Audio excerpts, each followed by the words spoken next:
मैं इसको अलग तरीके से देखता हूं। मैं मानता हूं जरा ज्यादा ही परेशानियां हो रही है।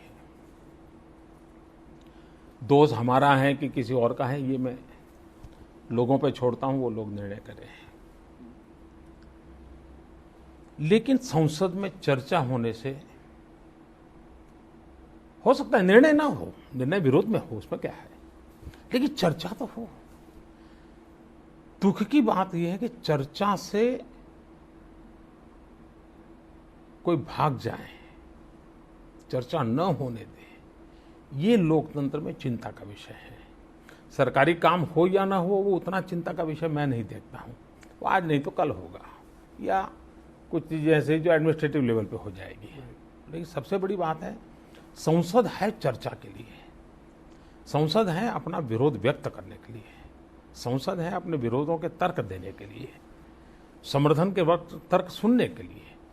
ये जो संसद का मूलभूत स्पिरिट है, इसको बचाने की जिम्मेवारी हर किसी लोकतंत्र प्रेमी की है। वो संसद में उनकी भी है, संसद के बाहर है उनकी भी है, सत्ता में है उनकी भी है, सत्ता में नहीं है उनकी भी है। तो ये एक स्पिरिट का विषय है और करना चाहिए।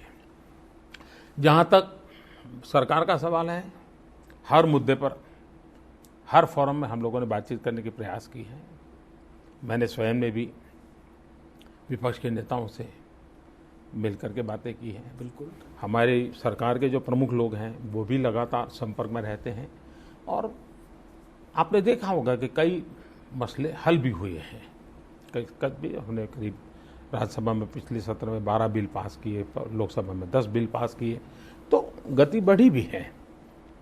लेकिन ये जो लोग विपक्ष कहते हैं ना, वो विपक्ष के साथ अन्याय है। सदन में ऐसे भी दल हैं जो बीजेपी के साथ नहीं हैं, एनडीए के साथ नहीं हैं, फिर भी महत्वपूर्ण निर्णयों में सरकार के फैसलों के साथ है।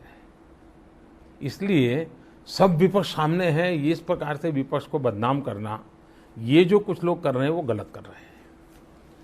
एक दल है जिसकी समस्याएं हैं, और उस दल को सारी दुनिया जानती है। दूसरी एक बात है, ये कहना कि भी आप भी विपक्ष में थे, ऐसा करते थे, आप भी विपक्ष में ऐसा करते थे। विपक्ष में भी एक फर्क होता है। मैं 60 साल तक सरकार चला करके आज विपक्ष में बैठा हूं, तो मुझे सरकार की सारी नीति-गिटी मालूम है, जिम्मेवारियां मालूम है। मैं अचानक वो बिहेव नहीं कर सकता हूं जो एक बिल्कुल नया सा विपक्ष कर दे। जिसने कभी सत्ता में रहा नहीं, जिसने देखा नहीं, तो हो सकता है वो करे। लेकिन अब जैसे मान लीजिए हम आज सत्ता में है, और मान लीजिए हम 2040 के अंदर हम विपक्ष में चले गए, तो 2040 में हम वो आचरण नहीं कर सकते जो हम 2010 या 9 में करते हो। कांग्रेस पार्टी तो बहुत एक्सपीरियंस्ड और पुरानी पार्टी है, इसलिए तो मैं कह रहा हूं, प्रॉब्लम क्यों? मैं यही कहता हूं, जिन्होंने इतने साल तक सत्ता रही है, उन्होंने ये नहीं करना चाहिए। कोई नया दल हो, विपक्ष हो, वो अपनी छोटी सी प्रदेश की कोई मांग हो, या एक आध एमपी अपने इलाके की मांग हो, और कुछ कर बैठे, समझ सकते हैं। लेकिन जो इतने साल तक सत्ता में रहे हो, उनको ये करना अच्छा नहीं लगता।